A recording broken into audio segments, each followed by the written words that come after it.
Picture this. 7 days from now, you wake up and the back of your head feels clear. No pressure behind the eyes.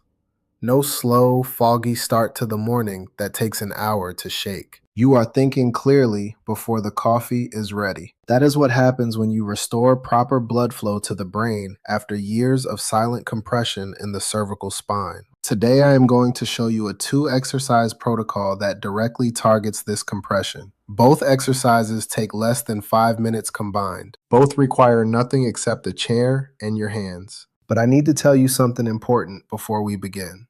There is one critical mistake that makes this entire protocol ineffective. Not partially ineffective, completely ineffective. I will explain what it is, but not yet.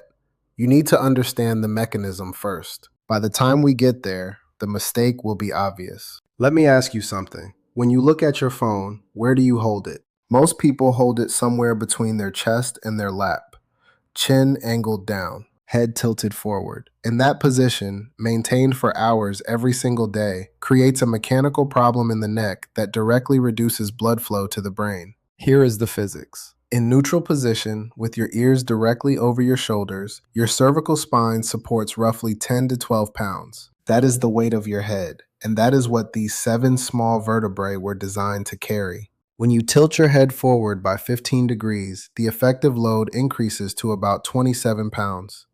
At 30 degrees, it reaches 40 pounds. At 45 degrees, some biomechanical research puts the figure above 60 pounds. 60 pounds of compressive force for 4, 6, 8 hours a day. Now, the load itself is not the only problem. What the muscles do in response is the problem. The muscles at the back of the neck stretch and weaken.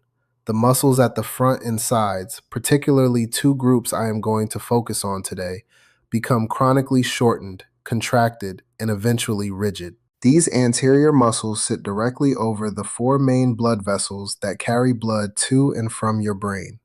The 2 carotid arteries running up the front of the neck, the 2 vertebral arteries running through the bony channels in the cervical vertebrae, and the jugular veins that drain blood back down. When the muscles around these vessels chronically tighten, they apply sustained, low-level pressure. Your brain does not register this as an emergency. It adapts. It compensates. For months, sometimes for years. And then the symptoms arrive. Headaches at the base of the skull, ringing in one or both ears. Morning dizziness that lingers. Difficulty concentrating. Mental fatigue that sleep does not fix. And something I will return to shortly, problems with teeth and gums that seem to have nothing to do with the neck, but do. Before any exercise, however, we need to address the input. No, this step cannot be skipped. If you release the muscular tension each morning and then recreate it over the following 6 hours, you are treating symptoms while actively causing them. The exercises only work if the source changes. The most important sentence in this entire video is this: bring your phone to eye level, not chest level, not lap level, eye level. If you are holding a phone right now, raise it. Your shoulder will get tired. That tiredness is information. That is your body telling you it was not designed for the position it has been in. At a computer, the top of the screen should be at or just below eye level, chin parallel to the floor. Pull the chin back horizontally, not up, not down, just back. Feel the tension in the back of the neck shift. That is the load dropping from 40 pounds to 12. Every hour spent in that neutral position is an hour your cervical vessels have space to function properly. This single habit, practiced consistently, has produced more lasting improvement in my patients than any exercise alone. Now, consider what is actually happening inside the neck during years of forward posture. Your brain uses roughly 20% of the body's total oxygen supply, despite accounting for only about 2% of body weight. It is the most metabolically demanding organ you have. Every molecule of oxygen and every nutrient reaching it must pass through those 4 cervical arteries. When those arteries are chronically compressed, even modestly, the supply decreases. The brain adapts and compensates, and this compensation can hold for years before the symptoms become undeniable. This is why extensive neurological testing often comes back completely normal in people with these symptoms. The compression is functional and mechanical, not structural damage, and routine imaging is not designed to detect it. Now, let me introduce a specific muscle that most people have never consciously noticed, despite the fact that it may be affecting their brain circulation every single day. The sternocleidomastoid. Place 2 fingers on the side of your neck, just below and behind your ear. Feel that thick, firm cord of muscle?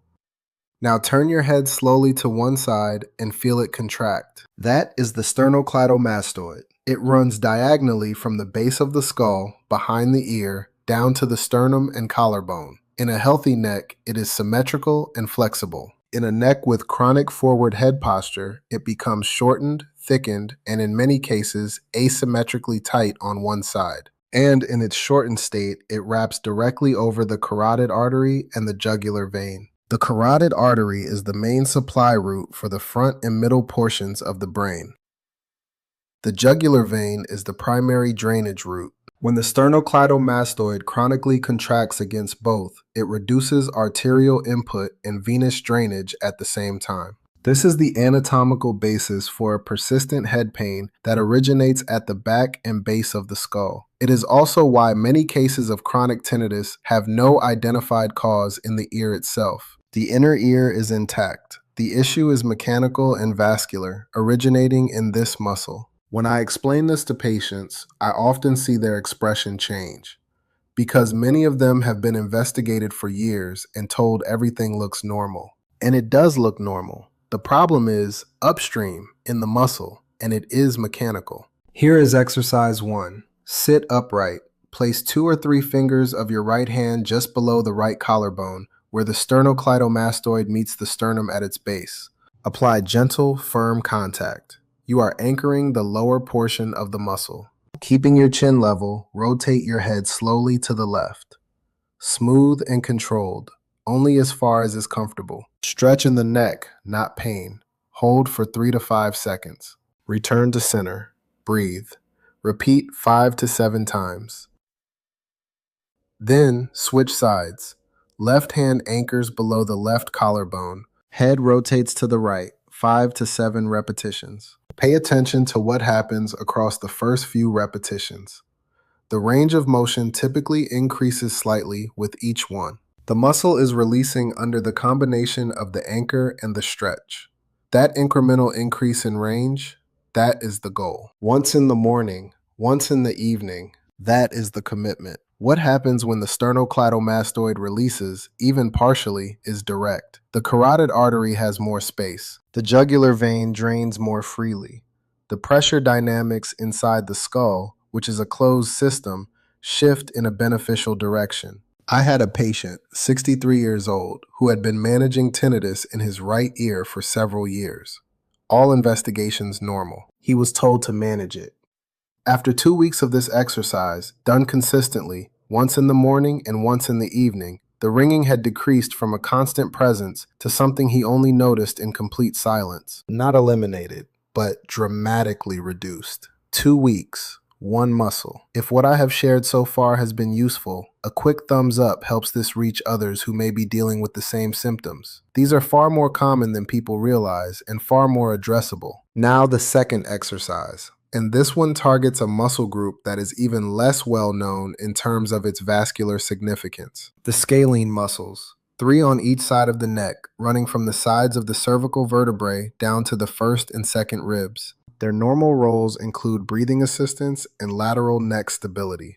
But when they become chronically shortened from forward head posture, they create a specific type of compression on the vertebral arteries. These arteries pass through small bony openings in the sides of the cervical vertebrae. When the scalenes contract and pull the cervical spine forward, they alter the alignment of these openings and reduce the effective channel the vertebral arteries pass through. The vertebral arteries supply the posterior brain, the cerebellum, the brainstem, the occipital lobe.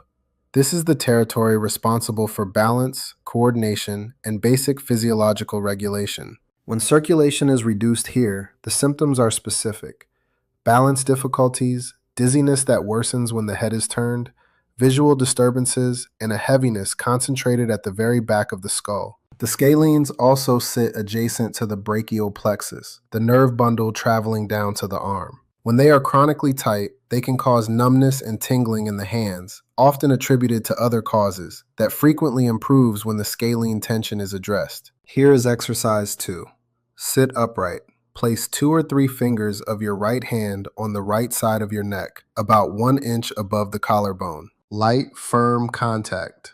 This is your anchor point. Tilt your head gently to the left, toward your left shoulder. Not a full range of motion, a controlled, gentle tilt. Maintain the anchor on the right side of the neck. And here is the specific part that makes this exercise particularly effective. While holding the tilt, slowly rotate your chin downward and to the left, as if you are looking at your left knee. This diagonal movement, combining the lateral tilt with the downward rotation, reaches the anterior and middle scalene fibers that a simple side tilt alone does not access. Those are the fibers closest to the vertebral arteries. Hold 5 seconds.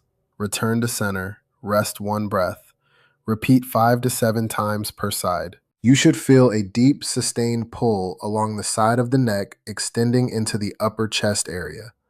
That is the scalenes releasing. One important note, if you feel tingling traveling down the arm toward the hand during this exercise, reduce your range of motion immediately. If the tingling persists even with a smaller range of motion, stop and consult a physiotherapist before continuing. That sensation signals brachial plexus involvement that needs individual assessment. For most people, this exercise will simply reveal how much quiet tension has been living in a part of the body they have rarely thought about.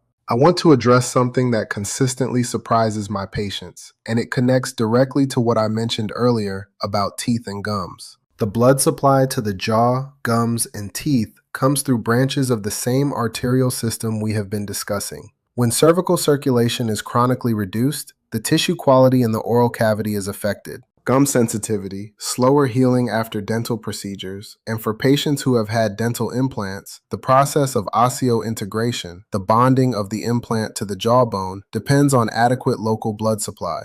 When circulation in the cervical and head region is compromised, that integration slows.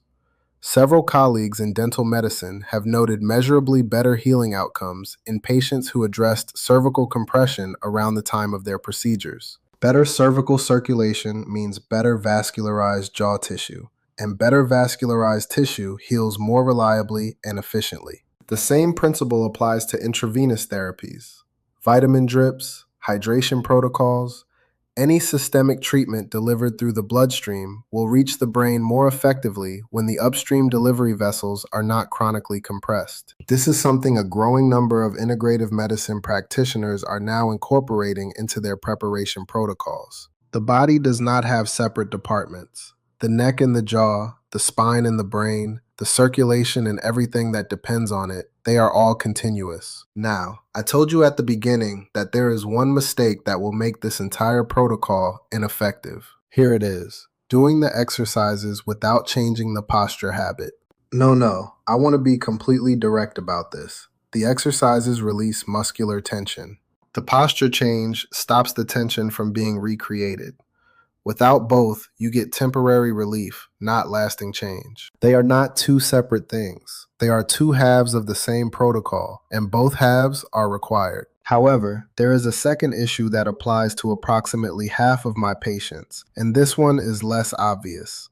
The cervical spine does not function in isolation. It is one segment of a continuous structural column. Every segment influences the structure above and below it. Chronic tension in the lumbar spine, the lower back, creates compensatory holding patterns that travel upward through the thoracic region and arrive in the cervical vertebrae. When this is happening, releasing the sternocleidomastoid and scalenes provides real but temporary improvement. The tension from below re-engages them within a day or two, and the symptoms return. If you apply this protocol for 2 weeks, notice genuine improvement, and then find the symptoms returning, the lower back is likely involved. That is not a failure of this method. That is your body giving you specific information about where the next phase of work needs to go. The lumbar contribution to cervical tension and brain circulation is a full topic on its own, and I will address it properly in an upcoming video. I am curious about something, and your answer genuinely shapes what I cover next.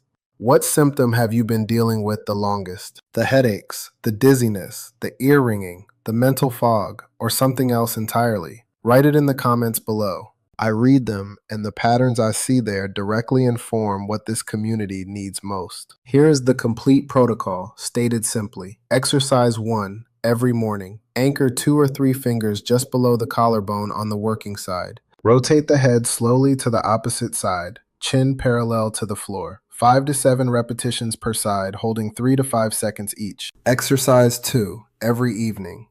Anchor just above the collarbone. Gentle head tilt to the opposite side.